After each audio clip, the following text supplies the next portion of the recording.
Tui is here. Let's Tui together. This week's question, nature versus nurture. What is it and is it important? Share your thoughts below. Nature versus nurture has been a long-lasting debate to explain human behavior, personality, and traits.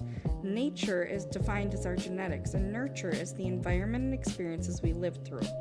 It was once believed that we are formed by either nature or nurture, but it's now understood that our behavior, personality, and traits are formed by both.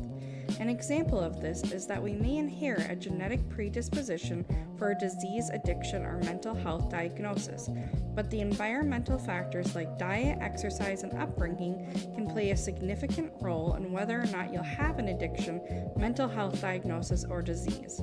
If you are looking for support